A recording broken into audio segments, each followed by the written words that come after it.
Seorang CEO sakit berlemian kembali gagal kencan buta. Namun tak disangka, di perjalanan pulang, seorang anak nakal tanpa sengaja menggunakan bola peluru menembak kursi roda sang CEO. Hampir saja membuat CEO yang sudah sekarat meninggal di tempat. Untungnya, pada saat yang krusial, diselamatkan oleh gadis yang turun gunung untuk menikah. Untuk berterima kasih pada gadis itu, sang CEO mengundangnya pulang. Namun tak disangka gadis itu malah menyatakan, dia bisa menyembuhkan cacat sang CEO. Terlihat gadis itu mengambil jarum perak warisan, menyuntikkan jarum ke kaki presiden. Setelah selesai, dia mulai memijat kaki sang CEO. Kemudian dia memberitahu sang CEO, dalam waktu kurang dari sebulan, akan sembuh, berdiri dan memulai hidup baru. Sang CEO terkejut setelah mendengarnya. Tanpa disadari, identitas gadis itu tidaklah sederhana. Dia adalah murid terakhir dari dokter legendaris, dengan keahlian medis yang sudah mencapai puncak, bahkan melampaui gurunya. Suatu hari setelah guru turun gunung untuk menyembuhkan orang, dia memberikan seorang gadis surat dari keluarganya. Surat itu berisi tentang ayah dan ibu tirinya, meminta gadis itu segera turun gunung pulang untuk menikah. Sementara itu, CEO yang terkena racun dan cacat, saat ini sedang baru saja selesai pemeriksaan dokter. Dokter mengatakan jika tidak menemukan dokter sakti untuk mengobati CEO, maka CEO tidak akan hidup melewati tahun ini. Sementara itu, asisten yang tidak ingin CEO meninggal muda, memberikan pendapat, Nyonya tua, mendengar bahwa Pei dan keluarga Su memiliki pertunangan. Mengapa tidak mencoba untuk menikah dengan cepat? Mendengar ini, CEO segera menentang, karena dia tidak ingin istrinya yang datang menjadi janda. Saat itu, nenek di sampingnya bersikeras membuat CEO mencoba, atau akan membawa CEO dengan paksa. Mendengar ini, CEO hanya bisa mengalah. Namun, keluarga Su yang menerima berita, sangat menentang, karena semua orang di luar sana tahu, CEO cacat tidak akan hidup lama. Tapi keluarga CEO besar dan bisnisnya besar. Ini bukan sesuatu yang bisa mereka tolak. Maka ibu tiri saat itu mengarahkan perhatiannya pada gadis itu. Keesokan harinya, keluarga CEO datang dengan tegas. Namun begitu sampai di pintu, mereka diberitahu oleh kepala rumah tangga bahwa tidak ada orang di rumah. Saat CEO sedang siap-siap kecewa untuk pulang. Tidak hanya itu, dia hampir mati tertembak oleh sebuah peluru. Beruntung pada saat kritis, gadis yang menikah turun gunung menyelamatkannya. Permisi, apakah kamu tahu arah ke rumah Su? Bukankah Paman Su bilang, tidak di rumah? Ini, baru saja pulang. Permisi, izinkan saya memperkenalkan. Ini adalah putri saya, Su Simu. Biarkan dia memenuhinya. Pertunangan dengan keluarga Pei. Bagaimana menurutmu? Menurut pengetahuan saya, hartawan yang diumumkan keluarga Su, bukan hanya satu. Apakah Su Yanran? Bagaimana mungkin? Simu, mode. Hanya saja, dia dibesarkan oleh ayahnya sejak kecil. Dibiarkan di desa. Hanya sedikit yang tahu. Namun dia adalah kakak perempuan Yanran. Jadi kalau dihitung, dan pertunangan dengan keluarga Pei, seharusnya memang dia. Kalian bisa mencari gadis desa sembarangan. Gadis desa liar. Ingin menjadi Nyonya Pei. Apa kamu di sana? Menghina keluarga Pei kami. Tidak, tidak. Si Mao memang putriku. Jadi, calon suamiku adalah dia. Tidak bisa. Saya tidak setuju dengan pernikahan ini. Kami belum menolakmu. Kamu yang menolak. Kami, Pei Zong. Omong kosong, dia tidak akan setuju begitu saja. Mengapa harus aku menikahinya? Apakah kamu punya uang? Kamu, karena keluarga Su tidak setuju. Pernikahan ini, mengingat kamu baru saja menyelamatkan hidupku. Asalkan kamu menandatangani perjanjian pembatalan pernikahan ini, dan mengembalikan mahar 10 miliar. Pernikahan ini akan dibatalkan. Tunggu, kamu bilang mahar ini berapa? 100 miliar. 10 miliar. Tadi aku salah lihat orang. Saya pikir orang ini akan melakukannya. Pei Jin. Heng, menurutku dia cocok. Aku tidak akan membatalkan pernikahan ini. Saya menikah. Bukankah hanya tinggal setengah tahun umur? Selama Anda punya uang, dalam sekejap akan saya perpanjangkan untukmu. 10 tahun 8 tahun. Karena keluarga Su tidak berniat untuk bercerai, maka sudah diputuskan begitu. Besok pagi, saya akan mengirim seseorang untuk membawamu mengurus surat nikah. Ayo pergi. Memberikan uang. Apa? Tidakkah kau dengar suamiku baru saja berkata, minta saya untuk bersiap-siap pergi mengurus surat nikah. Beri aku uang secepatnya. Saya akan membeli sesuatu. Dan hadiah 1 miliar dolar dari suamiku. Kalian sudah berniat. Saya menikah. Bagaimanapun juga, berikan aku sedikit. Kau ingin uang? 1 miliar ini adalah mas kawin. Untuk keluarga Su. Jangan berpikir. Maka sekarang aku akan memberitahu suamiku. Saya tidak akan menikah. Oh, tunggu. Anak ingin membeli sesuatu. Berikanlah dia sedikit. Ini ada 1 juta. Pergi belanja saja. Sepertinya menikah juga bukanlah sungguh hal yang buruk. Calon suami. Dia benar-benar adalah dewa keberuntungan saya. Lanjutkan peningkatan usaha. Mencari keberadaan dokter Dewa Laut. Aku ingat Heisei. Tidak ada makna. Mereka mungkin lebih tahu daripada orang luar. Keberadaan Heisei. Nenek benar. Ada sedikit harapan. Aku seharusnya tidak menyerah. Papei, kau tidak mungkin terpengaruh oleh perkataan Nyonya. Terpukul, bukan? Kita belum menikah resmi. Kau tidak perlu terburu-buru memanggilnya Nyonya. Suatu saat nanti. Hanya 1 hari. Masih ada 19. Hai, suami. Sepertinya tadi, sesuatu telah berlalu.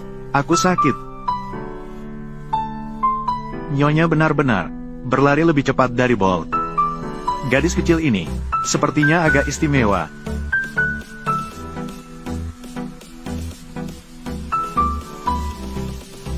Kenapa kau berpakaian seperti itu?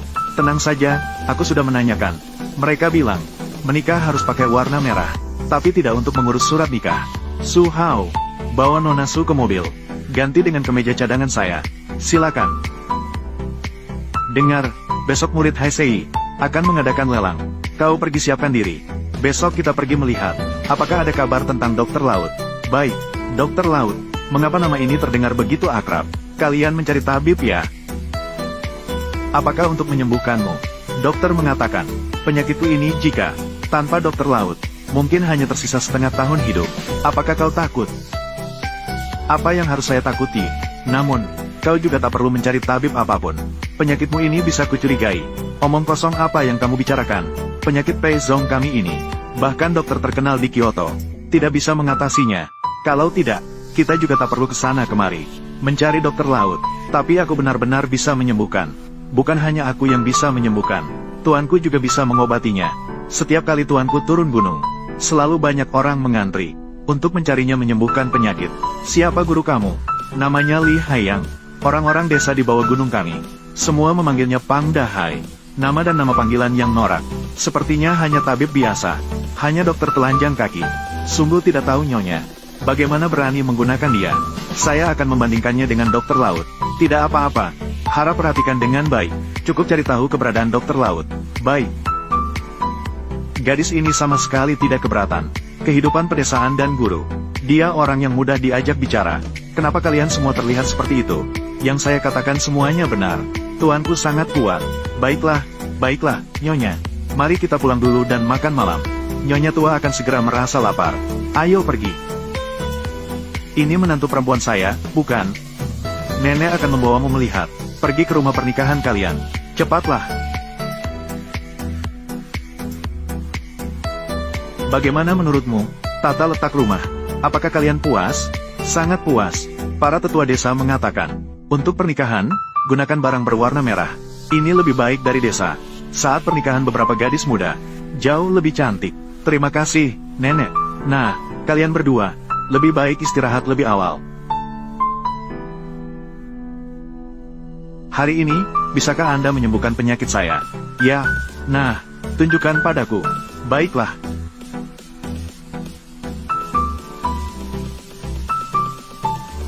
Publik, Kiki. Kiki. Adegan.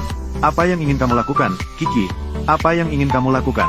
Menyembuhkan penyakit. Tentu saja harus meraba nadi dulu. Apakah penyakit saya sulit disembuhkan? Memang agak sulit. Apa yang sebenarnya kuharapkan, hanya Dokter Dewa Laut bisa menyembuhkan penyakit ini. Saya malah mengandalkan seorang gadis kecil. Tapi ya, kakimu sebenarnya mudah disembuhkan. Ayo, lepaskan celanamu dulu. Jangan menarik celanaku. Aku akan melepasnya sendiri. Semua orang mulai melepas celana. Nyonya tua, apakah kita sedang menguping di sini? Tidak terlalu baik. Lalu apa? Ini untuk cucuku. Kehidupan bahagia setelah menikah. Apa ini? Semuanya menusukku. Kedua orang ini masih cukup berapi-api. Ayo pergi. Anjing-anjing lajang yang tersisa tidak ingin mendengarkan. Aku. Nenek mengatur begitu banyak kacang kering. Melakukan apa? Seseorang telah meninggal. Memohon agar diberikan anak laki-laki yang lahir dengan cepat. Maknanya. Tapi tubuhmu sekarang tidak sehat. Anak ini sudah ditakdirkan tidak bisa melahirkan. Tidak masalah, mari kita mulai.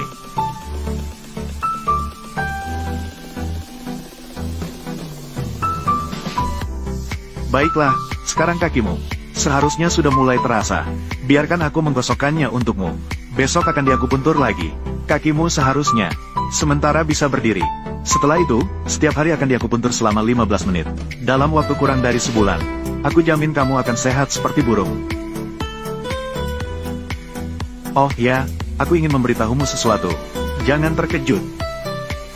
Penyakitmu kemungkinan besar disebabkan oleh keracunan. Keracunan. Mengapa paman kedua datang? Kamu sudah menikah. Aku harus datang. Lihatlah pengantin baru keluarga Pei. Ini, itu yang Nyonya Su dari pedesaan. Aku dengar kamu masih bisa merawat orang sakit. Sedikit. Paman kedua, apakah kamu juga datang untuk menyembuhkan penyakit? Penyakitmu ini sederhana. Hanya karena kecanduan alkohol dan kenikmatan berlebihan. Menyebabkan kekurangan nutrisi dalam tubuh. Cukup berhenti minum dan berfoya-foya. Kamu gadis kecil. Kamu bicara apa sih? Kiki, tak terpikir kamu sudah seumur itu. Di dalam tubuhmu. Dia cukup berfoya-foya di belakang layar. Ini seharusnya berasal dari tubuh ibumu. Toksin-toksin ini selama bertahun-tahun. Siapa yang tidak tahu bahwa selama bertahun-tahun ini saya selalu menjaga diri dan budi pekerti. Semua itu tidak ada. Saat ayah mengalami kecelakaan, ibuku kemudian meninggal karena persalinan sulit. Dia tidak mungkin juga bisa melihatnya, kan? Di dalam tubuhmu, terdapat penumpukan toksin yang jelas. Ini seharusnya berasal dari tubuh ibumu. Selama bertahun-tahun, racun ini terus menggerogoti vitalitasmu, termasuk kakimu. Oleh karena itu tidak baik untukmu. Ketika ayah mengalami kecelakaan, dan ibu meninggal karena kesulitan melahirkan, bisnis keluarga Pei sebagian besar kemudian diurus oleh paman kedua. Selama bertahun-tahun atas desakan nenek, akhirnya sedikit demi sedikit dikembalikan kepadaku. Apakah sudah waktunya nenek? Aku akan membawa Pei Jinheng terlebih dahulu kembali ke kamar untuk akupuntur. Baik, tunggu sebentar. Kesehatan Jinheng, bibi besar, sangat berhubungan dengan urusan besar keluarga Pei. Apakah kamu begitu yakin mempercayakan kepada seorang gadis desa, gadis kecil itu untuk menyembuhkan? Bagaimana jika dia membuatnya semakin buruk? Mengapa saya harus meminta izin untuk mengobati suami saya? Apa yang mengganggumu, Tuan? Kau gadis kecil berambut kuning. Apakah kamu memiliki lisensi medis? Kamu berani mengobati Jinheng? Tidak, saya tidak setuju. Saya tidak takut. Tidak tahu apa yang paman kedua tolak. Apakah paman kedua tidak menginginkan kebaikan saya? Tentu saja bukan begitu. Saya hanya khawatir. Jika paman kedua khawatir. Jadi, Momo, kamu akan melakukan akupuntur untukku di sini. Baik, semoga sebentar lagi. Wajah tua seseorang. Jangan sakit. Baik, berdiri dan coba.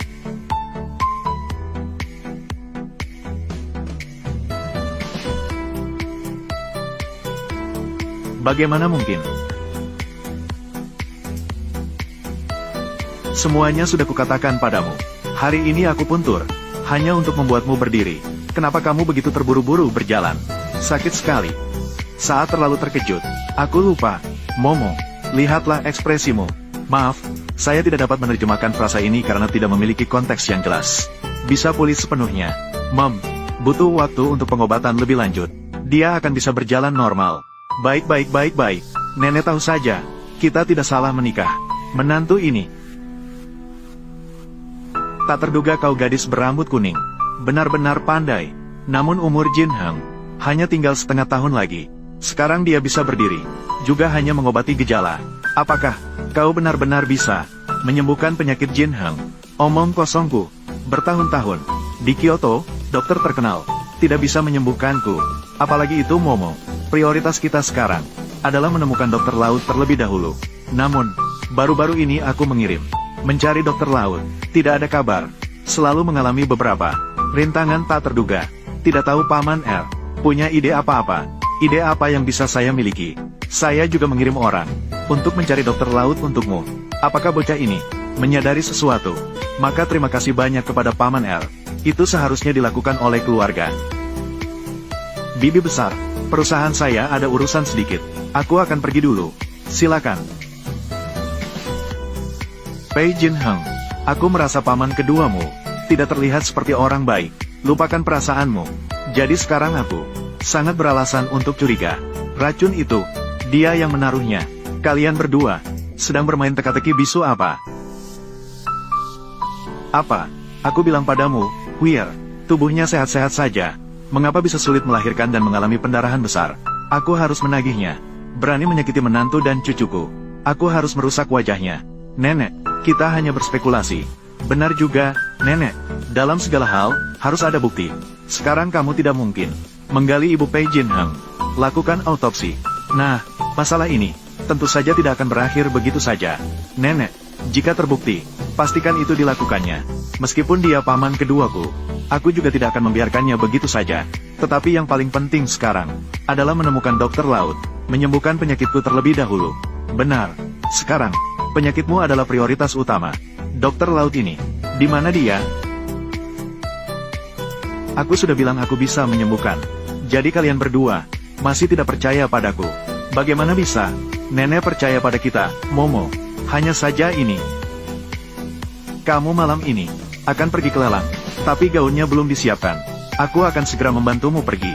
Pergi dan minta makan. Nenek, lelang akan segera dimulai. Mengapa Momo belum turun?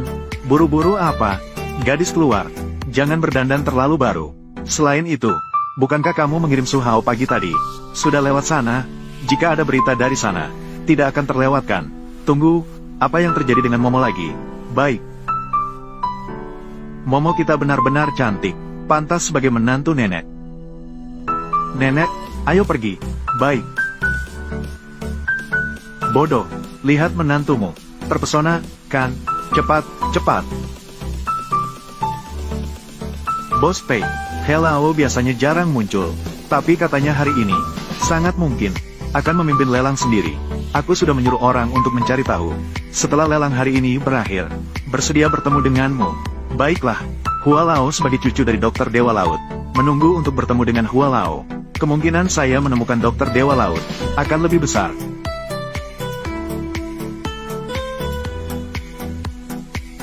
Sungguh enak, lebih enak daripada makanan di gunung.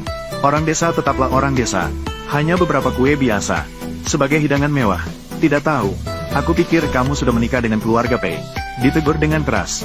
Makanan enak ini, tentu harus dipuji. Tapi adik, apakah kamu begitu tidak puas dengan makanan di pesta ini? Sangat tidak puas. Apakah kamu juga sangat tidak puas dengan tuan rumah pesta ini? Juga sangat tidak puas. Kamu bicara apa sih? Bagaimana mungkin saya tidak puas dengan cucu dari Dokter Dewa Laut? Ternyata pesta ini diadakan oleh cucu dari Dokter Dewa Laut.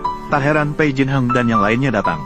Katanya, keluarga Pei selalu dengan susah payah mencari Dokter Dewa Laut tanpa hasil. Sang putra besar keluarga Pei hampir tidak bisa bertahan. Kakak masih menikmati kesenangan di sini. Ini terlalu tidak adil sebagai seorang istri. Siapa bilang Pei Jinheng tidak bisa? Aku bilang jangan mengutuknya. Kalau tidak, aku tidak akan ramah padamu. Tuan muda besar keluarga Pei. Hal-hal yang berhubungan dengan umur. Siapa yang tidak tahu tentang orang-orang terkenal di ibu kota ini? Termasuk kamu. Bayangkan orang itu kaya. Berlomba-lomba untuk menikahinya. Menunggu dia meninggal. Jangan menangis dan merayu. Harus kembali ke keluarga Su. Kamu, sepertinya Nyonya Su, sangat berharap aku tidak. Tidak, aku hanya bercanda dengan kakak. Tentu saja aku berharap. Tuan muda Pei, semoga kamu baik-baik saja. Pei Jinheng. Mereka semua bilang kamu tidak bisa. Berdiri dan tunjukkan pada mereka. Kamu sangat bisa. Apakah aku monyet di kebun binatang? Bagaimana dengan saya? Apa hubunganku dengan mereka? Anda sembuh nol. Hanya bisa berdiri sementara waktu. Tidak akan mati dalam waktu dekat. Mungkin akan membuat Nyonya Su akan kecewa. Momo, lelang akan segera dimulai. Ayo pergi ke rumah nenek. Baik.